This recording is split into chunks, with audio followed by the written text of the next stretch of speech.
Welcome to Sunday service today, September 20th, 2020, at UUMAN, the Unitarian Universalist Metro Atlanta North Congregation. My name is Jennifer Ratcliffe, and I am just one in a group of people who make this service possible. We are glad you're here today with us. Whoever you are, wherever you're from, and whoever you love, you are welcome here. If you are a first-time visitor, please check out our website for more information. And if you love poetry, today is the first day of our monthly poetry discussion group. It starts right after this service at 11:15, and there's more information about that on our website also. And now, more announcements. Oh, hi. I'm Randy Blosh. You may know me from my various roles at UUMAN, such as past president, OWL instructor, youth advisor, and Sunday morning occasional sermon giving person. Is that right? Yeah. Anyway, today I'm here to talk to you about what is probably my most memorable role. Auctioneer extraordinaire.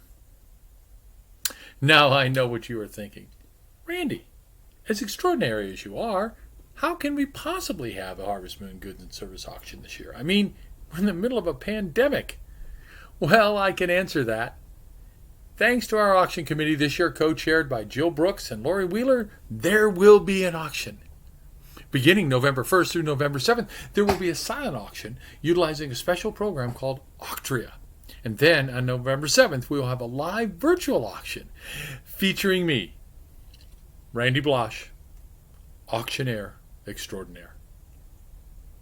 So between now and then, what can you do? Well, we need your stuff and we need your talents. Do you knit or cook? Maybe provide a virtual class. How about a guided, socially distanced nature hike? Maybe you sing and could put on a socially distanced outdoor concert. Maybe your favorite takeout spot will donate a gift card. How do you know?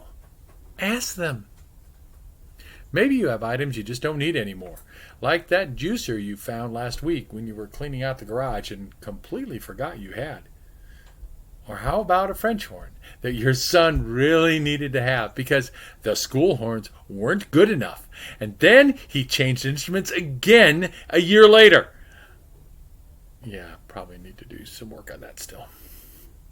Well, those are the kinds of things we need from you. Watch for more information and UUMAN announcements and hear in service on how you can donate. As always, thank you all for helping out. Together we can make this happen. And I look forward to seeing you, all of you, for our live auction on November 7th, featuring me, Randy Blosh, auctioneer extraordinaire.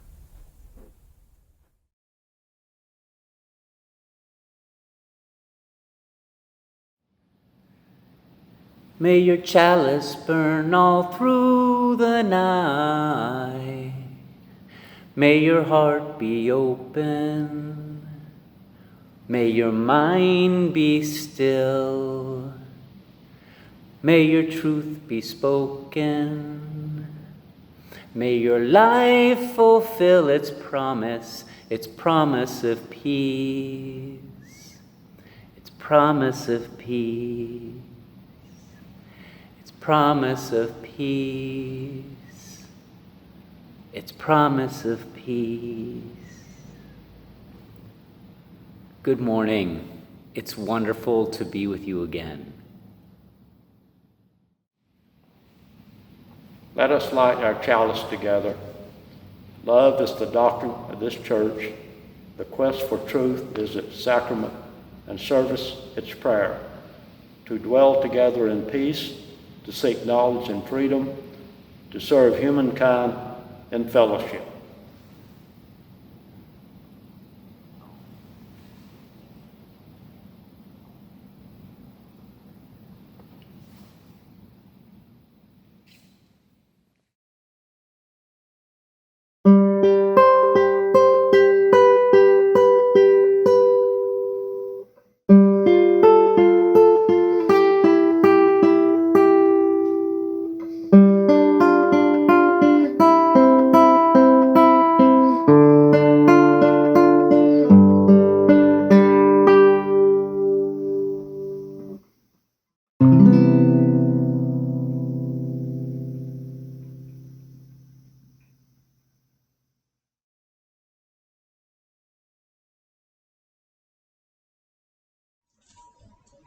Good morning. Once upon a time, there was a land far away, and in this land there was a garden. And this garden contained all the beauty, all the wisdom, all the knowledge, all the secrets to a happy life. And the way things worked was when a child became 10 years old, they were invited into the garden for 3 days with 3 teachers. And they even got to meet the creator of the garden and ask her any questions they wanted to ask. And they would walk away with all of the knowledge they needed. So Tommy became 10, and his adults said, "Do you want to go to the garden?" And Tommy said, "Absolutely." So on the first day, the teacher welcomed Tommy into the garden and said, "Today is the day we learn all of the rules and regulations of the garden." So that's what they did. They went over all the rules, the regulations, the governances, the values, the missions, the vision of the garden. And at the end of the day, the creator was coming, and the teacher said, "It's time to meet the creator." And Tommy said, "I just cannot. My brain is just fried. I can't even think of anything to say to the creator. I have to leave." So he left. And on the second day, Tommy showed up, and a different teacher. And this teacher said, "Today we are going to learn how everything works in the garden. We are going to learn every secret the garden has. And I've laid out all these tables, and we're going to go from one table to the next. And there's experiments, and there's art projects, and there's all different ways that you're going to learn how the garden works." And the first table, of course, was the name tag table. So they started with name tags, and then they moved on to art and science and so forth. And unfortunately, at the end of the day, when the creator showed up, Tommy still had 2 tables to go. And he said, "No, I can't meet the creator yet. I still have 2 tables. So on the third day, Tommy came pretty tired, but determined. So on the third day, a different teacher welcomed him into the garden and said, "You know what, Tommy, today we're going to sit on these benches and we're going to talk. And I'm going to tell you all about my time in the garden and what I love about the garden and all about my family. And I want you to do the same." So they talked all day, and Tommy even talked more than the teacher. And toward the end of the day, the creator entered the garden, and Tommy just spontaneously jumped up, ran to the creator, wrapped his arms around her. And the creator said, "Tommy, let's walk. I want you to tell me all that you think about the garden, and I will tell you what I think about the garden, and we'll explore it together." And the teacher was so pleased. The end.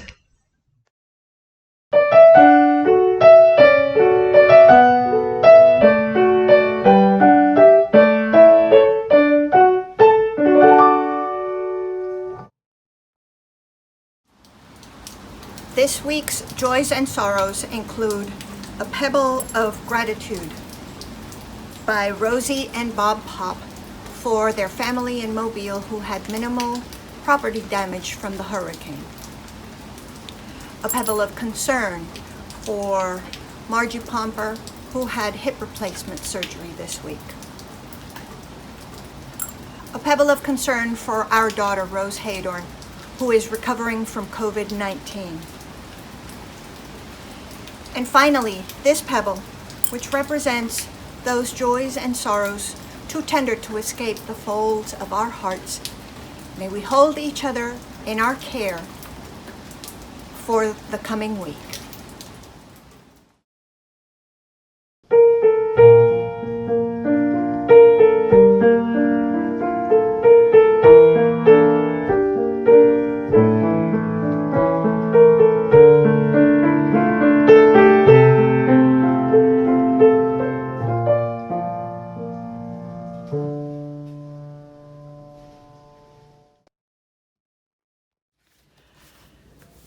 This reading from The Prophet by Khalil Gibran.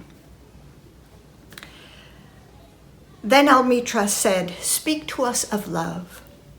And he raised his head and looked upon the people, and there fell a stillness upon them. And with a great voice he said, "When love beckons to you, follow him, though his ways are hard and steep. And when his wings enfold you, yield to him, though the sword hidden among his pinions may wound you. And when he speaks to you, believe in him, though his voice may shatter your dreams as the north wind lays waste the garden. For even as love crowns you, so shall he crucify you. Even as he is for your growth, so is he for your pruning.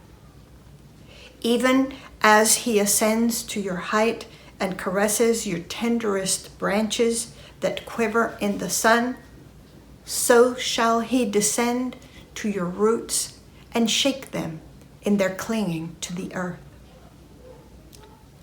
Like sheaves of corn, he gathers you unto himself.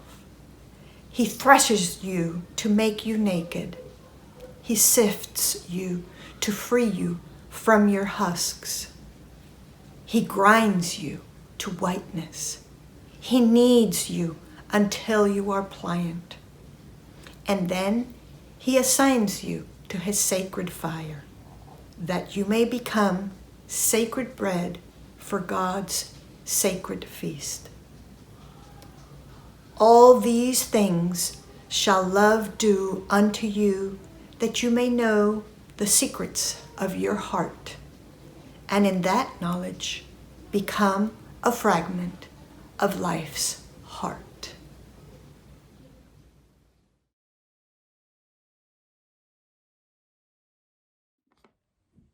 Hi, my name is Lucia. I'm a senior youth at UUMAN. Today I'm going to play a song on the kalimba, which is a small wooden instrument. It kind of has a wood frame and like a hole, like a guitar kind of, but metal tines, more like piano keys. And you play it using like your thumbnails.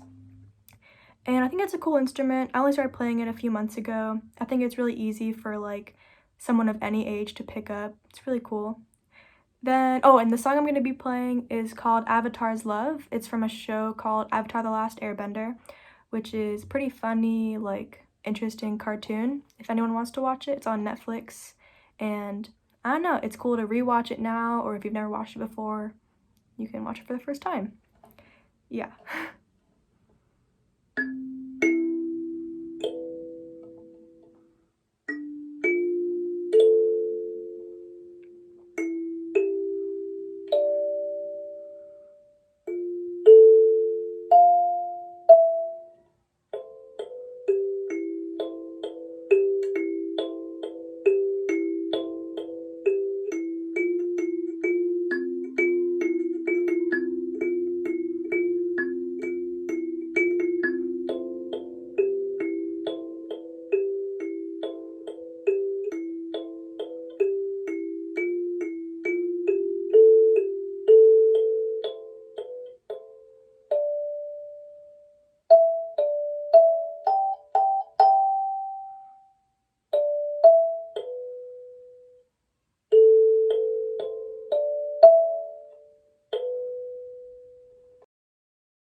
A thought experiment.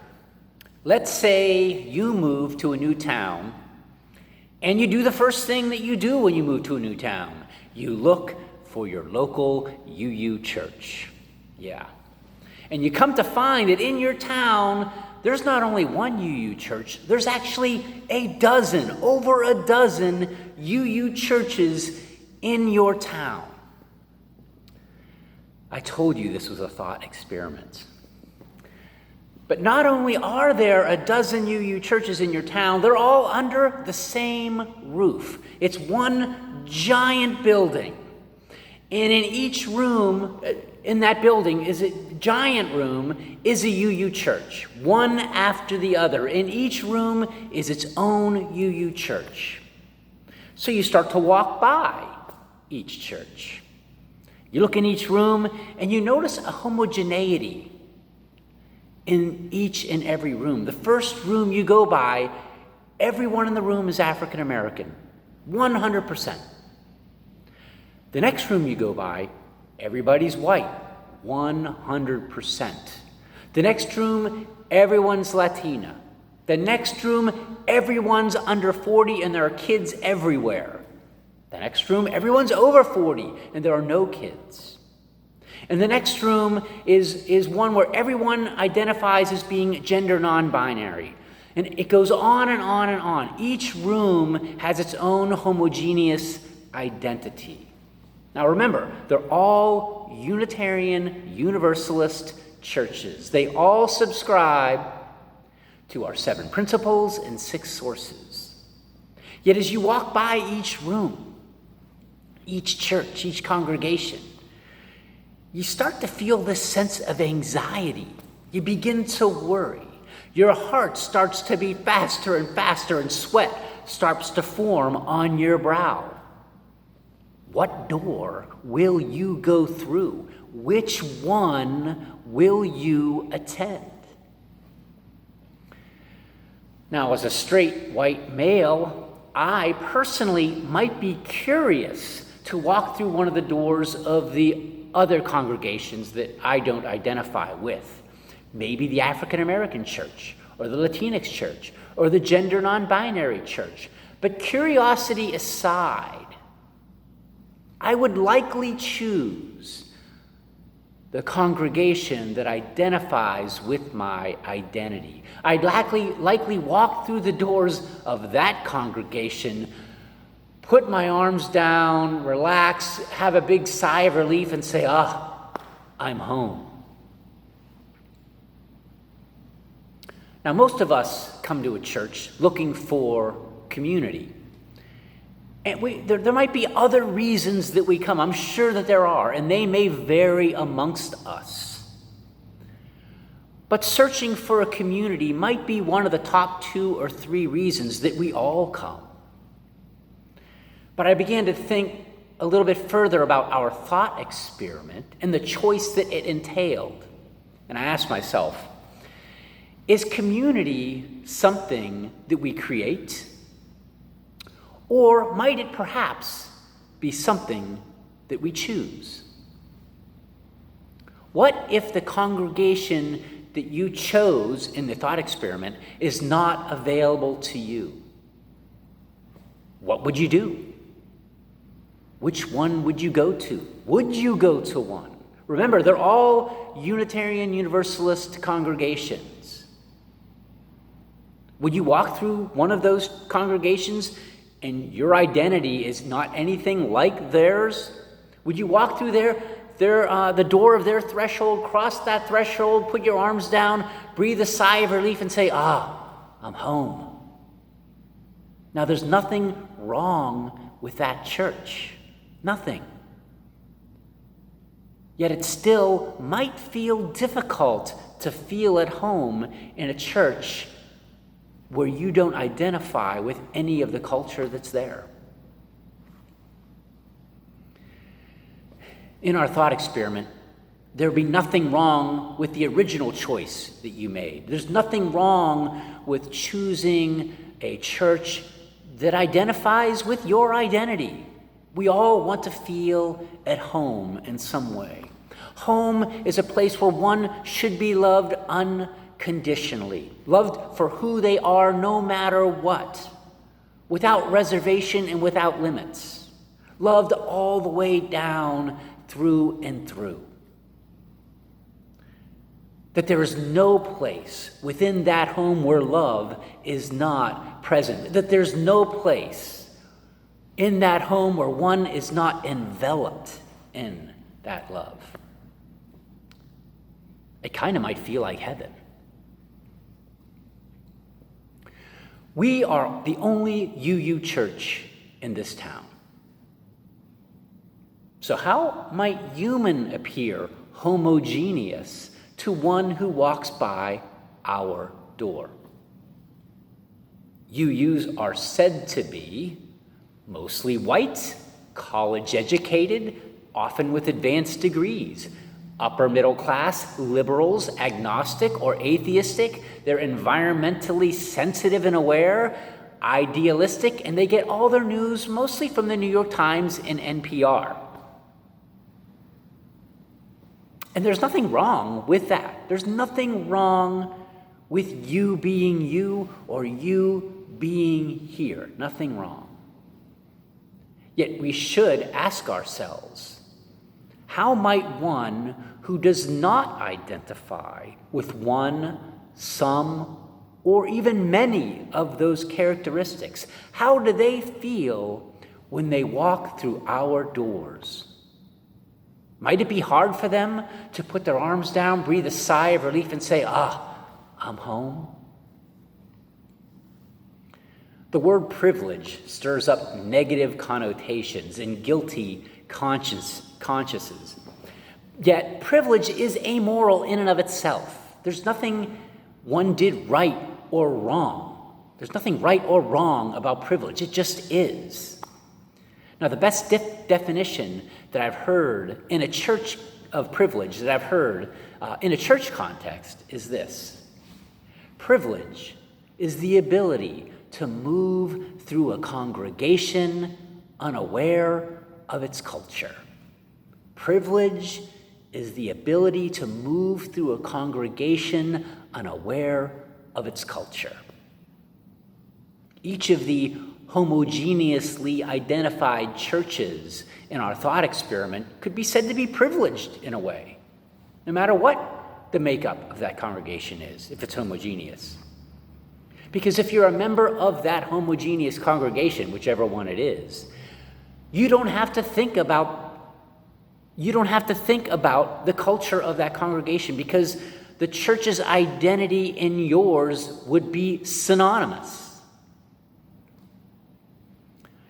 If you're white and walk through the doors of a church that's 100% African American, or the other way around, if you're African American and you walk through the doors of a church that is 100% white, or you've walked through church of any doors of any church which is completely different from yours, you will have an immediate awareness that the culture of that congregation is not synonymous with your own. And when that happens, you will start to look around for some kind of cultural touchstone, some kind of cultural lifeline, life preserver. You'll look around the building, the space, asking, is there any part of me that I can grab onto here in this space? Is there any life preserver anywhere here to be found? How can I fit in here? And you might start to feel some anxiety. Your heart might start to race. Sweat might form on your brow. And although it might be a Unitarian Universalist congregation, if there isn't any part of you that you can grab onto in that space, if there aren't any life preservers or lifelines, what is that congregation unconsciously saying to you? What are they asking? What are they teaching you? They're kind of teaching, they're saying, this is who we are, and you are welcome here if this is who you are too. When we look around our building, our campus, inside and out, how does it say that Black Lives Matter? What are the life preservers, lifelines, visible and available to the LGBTQ community? What is it about this space, inside and out, that says that we value families? What life preservers and lifelines are visible in the space that would be welcoming to people from different economic classes?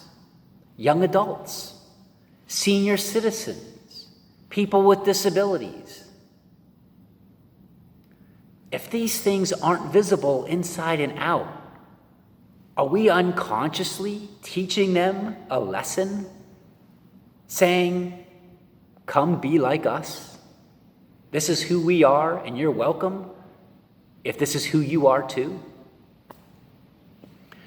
I will adapt a quotation by writer Christian Wyman. He writes about God, yet I will substitute our church community.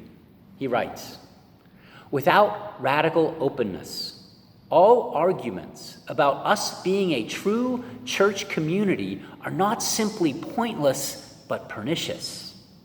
For we would be enthralled to some lesser conception of community that asserts not love, but a lesson. Not a created community, but a choice. The Transgender Inclusion in Congregations course that many of us took last spring implores us, all Unitarian Universalist congregations, that we need to be courageously and radically welcoming, to intentionally provide as many lifelines out there in our spaces and in our words and deeds, to provide something for people to grab onto, people who might not be like us, not in just one way, but who might not be like us in many, many different ways. Radically welcoming is different than being inviting or even being inclusive. The instructors for that class, Reverend Michael Slack and Alice Capitan, give examples. Now, they were using gender identity and expression as the context, so I will stick with that context. And in that context, they say an inviting message might be, we welcome all, regardless of our gender identity and expression. An inclusive message might be, we are welcoming and inclusive of the LGBTQ community. And a radically welcoming message might be, we are people of many genders and sexualities. Gender diversity is sacred here.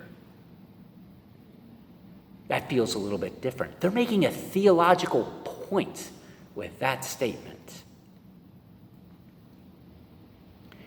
Being radically welcoming, providing lifelines, is asserting love. It is leading with love. There is no lesson. There's no place for a lesson.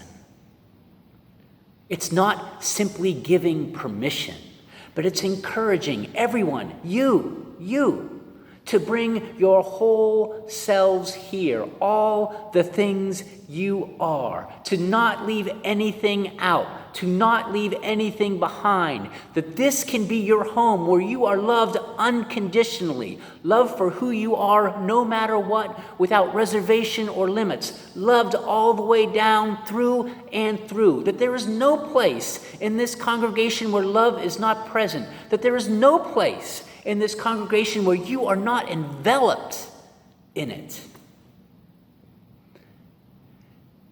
And it kind of might feel like heaven.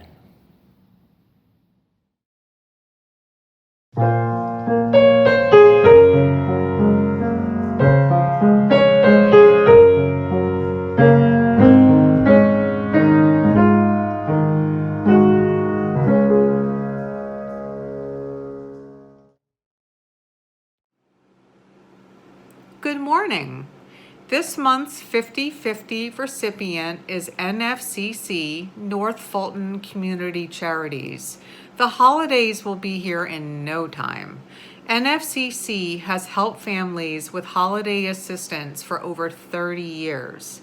Last year's annual holiday assistance program served over 900 families and 1,800 children. The Holiday Assistance Program begins with Warm Coat Day, followed by a Thanksgiving food program, a sponsored Families program, and Santa Shop. Holiday baskets are also provided to over 150 local senior residents in November and December. This holiday assistance relieves the additional financial stress for families living in poverty or from paycheck to paycheck. All of the families live in the cities of Alpharetta, Johns Creek, Milton, Mountain Park, and Roswell. I will be spearheading the Warm Coat Drive and Santa's Shop again this year, so look for some UUMAN announcements to hit your email soon. Also, please feel free to reach out to me directly with any questions. There are a few easy ways to make a financial donation. You can mail a check to UUMAN with 50/50 in the memo. You can pay with the credit card on the UUMAN website, and you can also use the Givelify app and select 50/50. Thank you. Spirit of life and love, we gather together in different ways this morning. From computer screens, from telephones, from car radios, we gather. Reaching out across the wires, waving from a safe distance, to come together in a religious community. From living room to front porch to car seat, we gather as we are able, ready to be of service to each other, to the world, ready to build the community of hope and of love. As we face this bright morning, we are apart, but we are together, offering our love, our commitment, our hopes, and our prayers, in service to one another and this world. It is a new way, but an old way, that we come together in worship today. The offering will now be received using the Givelify app. Thank you.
extinguish our chalice, yet may the flame of our community remain lit wherever you are. May it continue to light the way, guiding our faith into the future, giving warmth to our hearts and to our lives.